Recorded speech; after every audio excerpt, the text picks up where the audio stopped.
नमस्ते, आप सभी का स्वागत है। आज हम बात करने जा रहे हैं एक कंपनी के बारे में जिसके माध्यम से चिदम्बरम साहब ने भारत की एक प्रकार से पूरी की पूरी जो आर्थिक व्यवस्था थी उसको पाकिस्तान के हाथों में सौंपने का कार्य कर दिया था।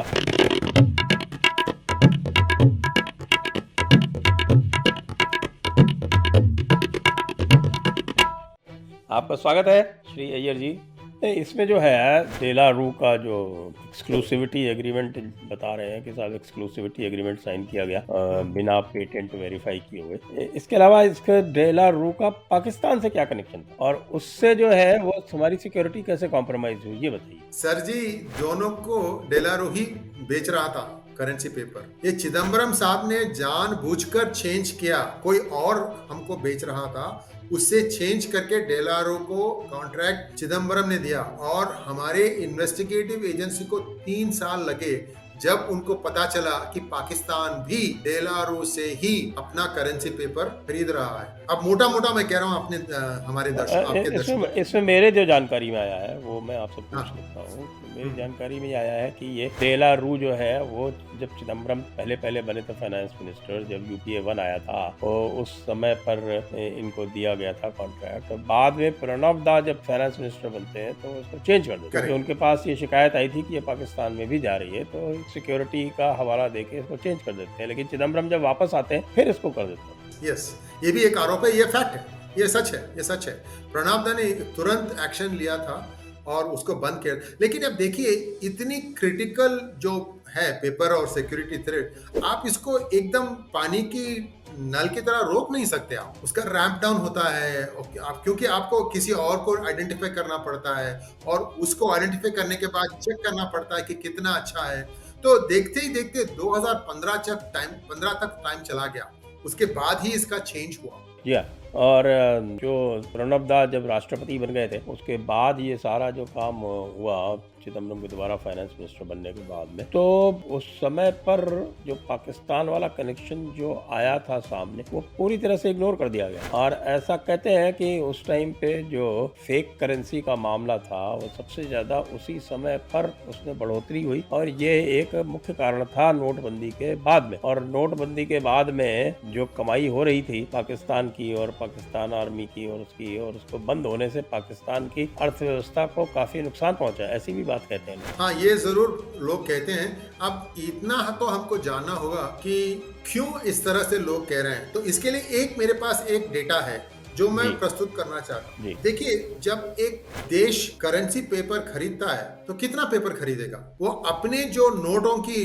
जो रिक्वायरमेंट है उसके हिसाब से खरीदेगा। समझो पूरे पाकिस्तान के नोटों के लिए 100 किलो चाहिए साल में, हाँ, जस्ट मोटा मोटा। तो कई साल पाकिस्तान 3 गुना पेपर खरीद रहा था, यानी कि उसकी रिक्वायरमेंट थी 100 किलो, लेकिन वो खरीद रहा था 300 किलो का पेपर। तो बाकी 200 किलो कहाँ यूज कर रहे थे ये लोग, समझ रहे हैं ना?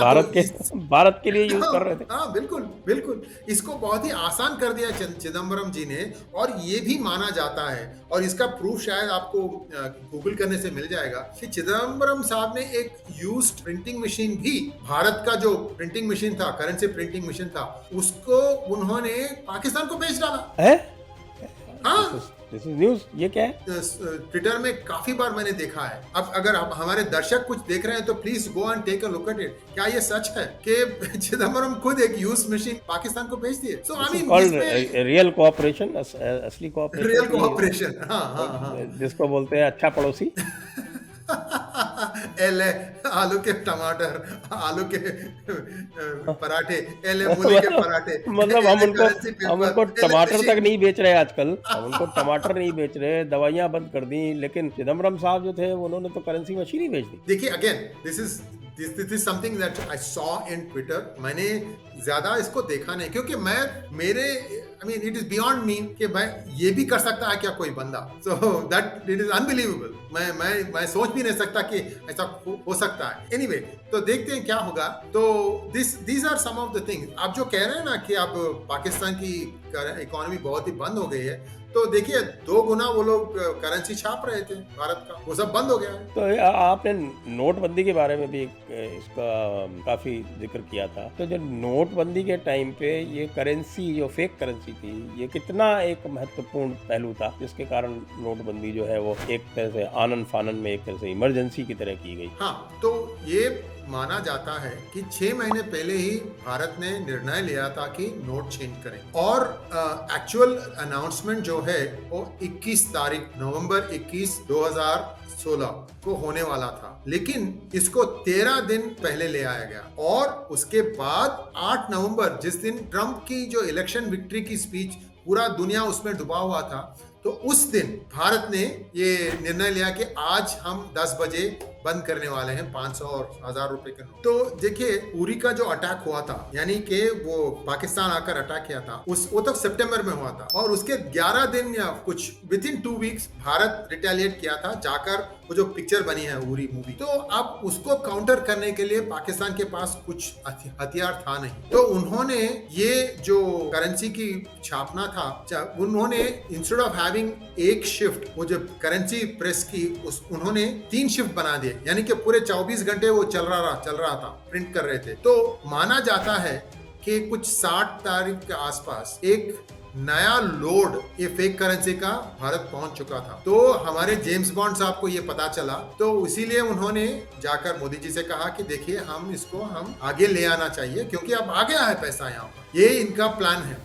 तो इसीलिए जल्द बजल्द में, क्योंकि मोदी जी को और पूरी गवर्नमेंट को पता था शेप चेंज करने वाले हैं, तो शेप चेंज करने से तो हर एक एटीएम मशीन का जो ट्यूनिंग करना पड़ेगा, उसको हर मशीन को चेंज करना पड़ेगा, और इसलिए उन्होंने चेंज किया शेप, ताकि जो भी ये प्रिंट हुआ है पाकिस्तान का नोट पूरा जाली हो जाएगा, उसको यूजलेस हो जाएगा, राइट।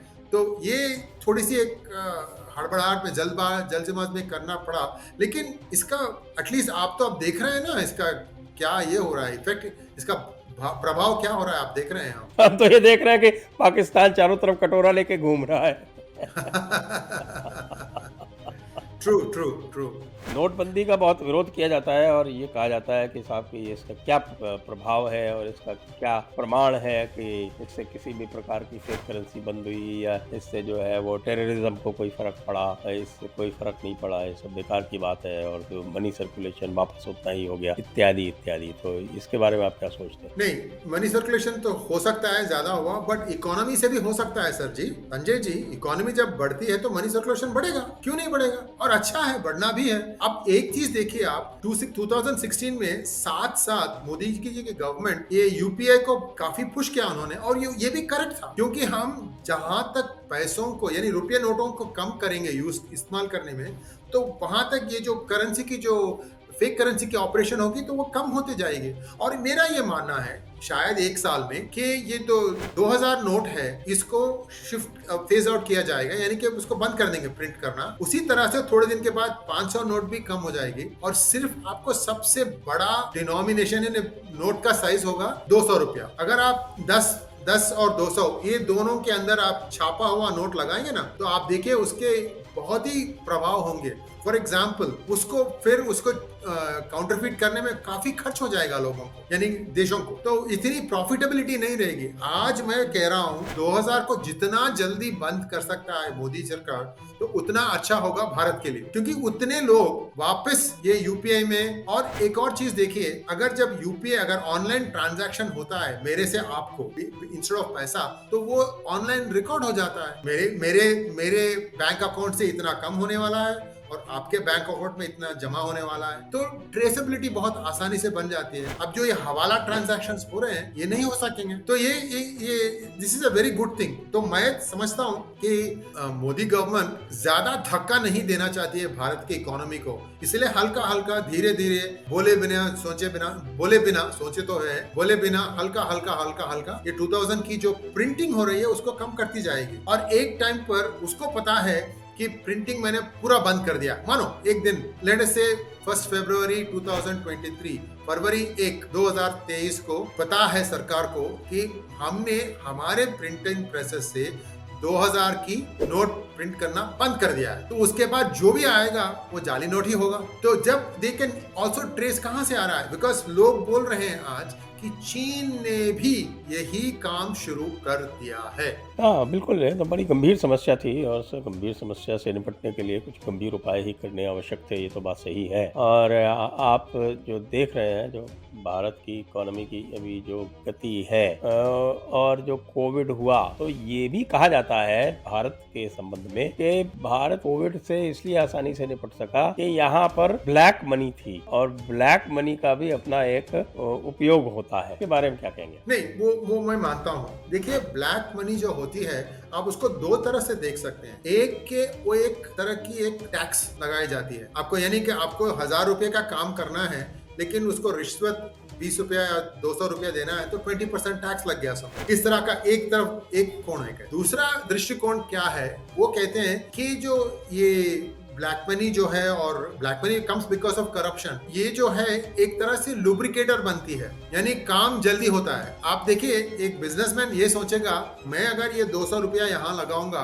तो मेरा मुनाफा मेरे प्रोडक्ट टाइम पर निकलने से होगा। ये प्राइसिंग कंट्रोल्स, जो रूल्स के बाद, यू नो हाउ बाबूडम को, आप नहीं काफी लोग गवर्नमेंट में तो हर एक रूल लाते हैं, तो वो उसमें थोड़ी सी एक घुस खाने की कोशिश करते हैं। तो लुब्रिकेंट भी बनता है जब आप देते हैं पैसे, और जब आप ब्लैक मनी देते हैं तो आपको ऐसा लगता है, अरे ठीक है, मैंने इसको तो टैक्स भी नहीं भरा, कोई बात नहीं, दे दो, काम तो बनने वाला है। तो ये एक पैरेलल इकोनॉमी बन गई है। हम वो सोशलिज्म के दिन से हम वो बनाकर आए हैं पैरेलल इकोनॉमी, तो अब वो थोड़ा थोड़ा ही निकालना पड़ेगा। लेकिन जब डिजिटल करेंसी और भी ज्यादा यूज किया जाए, यानी कि ऑनलाइन जो पे, यूपीआई, पेटीएम वगैरह वगैरह और भी जब लोग यूज करेंगे, तो ये जरूर आपको करप्शन भी कम करेगा। अब सोचिए सर जी, छोटा सा जॉब है, एक क्लर्क को घूस देना है, तो उसको भी आप ज्यादा से ज्यादा 500-200 रुपए के नोट दे सकते हैं आप, क्योंकि उसका टेबल इतना ही है, उसमें कितना भर सकेगा वो। तो वो भी एक good benefit of lowering the highest denomination to 200 तक ले आएंगे आप, तो ये भी एक प्रॉब्लम होगा इन लोगों को, क्योंकि ये तो रिकॉर्ड पर नहीं ले सकते हैं, है ना संजय जी?